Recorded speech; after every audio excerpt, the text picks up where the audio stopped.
Hallo julle. So vandag lees ek weer Joshua 1 vers 9 waar daar staan: wees sterk en braaf. Moenie bang wees nie, want ek is met julle. Is die woord van die Here aan Joshua. En dit laat my toe dink aan hierdie verhaal wat ek gehoor het van 'n Fransman met die naam van Blondin. Hy het mense vermaak jare terug deurdat hy oor is met 'n staalkabel tussen geboue geloop het, homself gebalanseer het, sonder dat daar 'n vangnet onder was.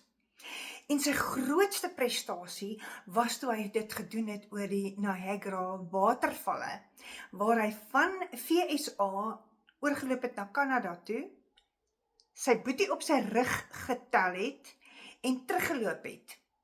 Ek meen, wow! Toe hy aan die ander kant kom, is daar 'n jong man wat met blink oë hom aankyk en vir hom met bewondering in sy oë sê, wow! En hy het hom so gekyk, dis nou Blondin, en hy het vir die jong man gesê, glo jy ek kan hierdie doen?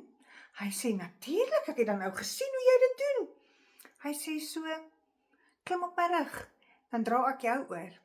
En hy het so teruggestaan en gebuk,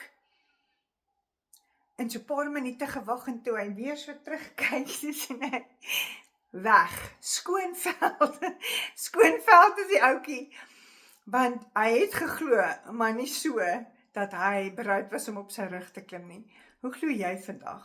Glo jy regtig vas, dat dit wat die woord van die Here sê, wees sterk en vasberade, want ek is met jou, dat dit die waarheid is. Vertel my wat jy hiervan dink, tot volgende keer.